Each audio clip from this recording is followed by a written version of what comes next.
Chapter 3. Startled, Nancy stared at the broken railing and then glanced down at the pier. Tiny metal shavings were gleaming in the fading sun. There was no doubt about it. The railing had been sawed. As she fingered the edge of the broken railing once more, the word sabotage came to mind. But why? Why would anyone want to sabotage a modeling contest? Come on, Nancy, she told herself. It's probably just a simple case of vandalism. Walking back toward the contestants, Nancy looked for Tom Fortner. As public relations director of the Face of the Year contest, Tom ought to know what was going on, Nancy thought. He was sitting on a bench, a black leather briefcase open on his lap. When Nancy approached, he shut the case and smiled at her. "Hi," he said, his brown eyes lively. "Can I help you with something?" "There's something I think you should see," Nancy said. "Is it terribly important?" Tom asked, a small line creasing his forehead. "We're already behind schedule and it's about the broken railing," Nancy told him. "I think you should see it." Tom stood up, sighing heavily. Despite his obvious reluctance, he followed Nancy. "You thought the fence must have been rusty, but it isn't. And look at these tiny, jagged saw marks and that pile of metal shavings. This railing was sawed through." Tom seemed taken aback. He examined the shavings for a moment, then got up and shrugged. "Well, I can't pretend to understand why vandals do what they do. Thanks for pointing it out, Nancy." Flashing her a smile, he began walking away.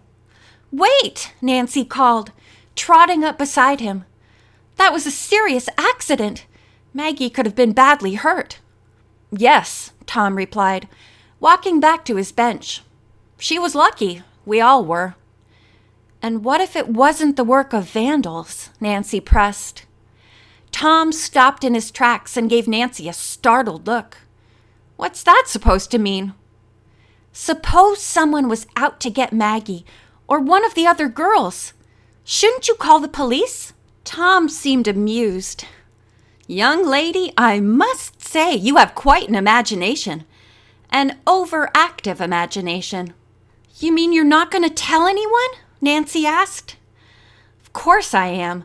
I'll be sure to contact the city to let them know the railing needs to be repaired," Tom said, sitting down. "And I'm sure when they see it, they'll think exactly what I think, that vandals cut the railing."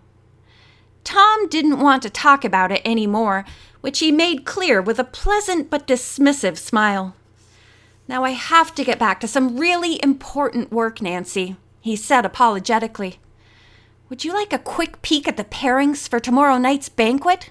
We're bringing in some of Elan's top male models to escort the girls." "I'd love to see the list," Nancy said, willing to play it light. Maybe Tom Fortner was right. Maybe the cut railing was the work of vandals. Chicago was a big city with big city problems.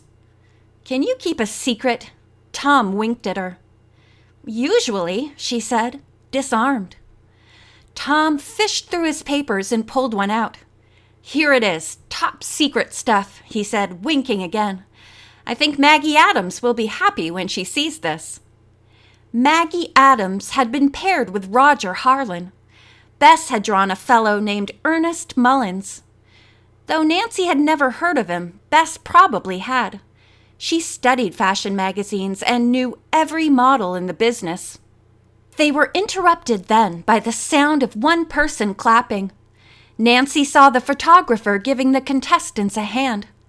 "That's it, girls, we're done," he said, as the crew started dismantling the lights. "You were great." Bettina Vasquez nodded her approval. "Very nice, girls. If you'll give me your attention," she said loudly. "We're finished for now, so you can get back to the hotel. Tonight at dinner you'll be meeting—" Bettina paused dramatically. "Monique Durand." A ripple of excited murmurs broke the silence.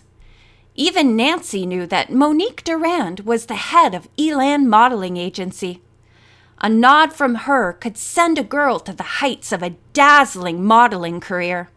I also want to mention the banquet tomorrow night. You'll be wearing designer dresses, so you've got to find a few minutes tomorrow morning for a fitting. Please don't tell anyone what your dress is like, though. The designs are top secret until the banquet. Each of you will be paired with a top Elan male model for the evening. His name will be given to you tonight.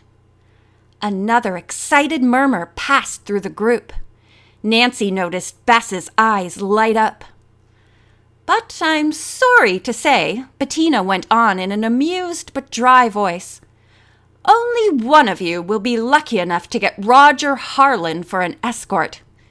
And if you don't get Roger, don't blame me.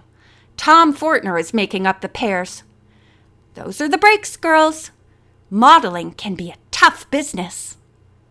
Soft laughter went through the group. But Nancy noticed Heather Richards wasn't laughing. She was staring at Tom Fortner.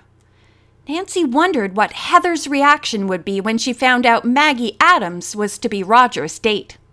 While they waited for the bus to take them back to the hotel, Nancy spoke with the lighting crew.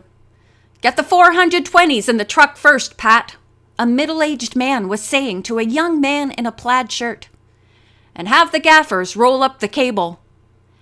When the middle-aged man saw Nancy, he greeted her pleasantly. "How come you're not in the contest?" he asked with a smile. "You're as pretty as any of the other girls." "Oh, thank you," Nancy told him, feeling herself blush a little. "I don't want to interrupt you," she continued, "but I noticed that the place where the railing broke was sawed through." Both men's eyes widened. "You're kidding," the young man called Pat murmured. "Why would anyone pull a nasty stunt like that?" "I don't know," Nancy answered, "but I'd like to find out." She led them over to the railing and showed them the saw marks. "Do you know what kind of saw could go through that?" she asked. "I suppose you could get through it with a hacksaw," the older man said slowly. "I have one in the truck. Want to see it?" "Sure," Nancy told him. The middle-aged man led Nancy back to the truck. "Come to think of it," he offered, "we had the truck parked right in front of that spot when we did our setup this morning. The truck could have hidden anybody cutting the railing." "Who was here then?" Nancy asked, staring up into his blue-green eyes. The lighting man shrugged his shoulders and laughed. "Honey, this is a public pier. Anybody could have been here."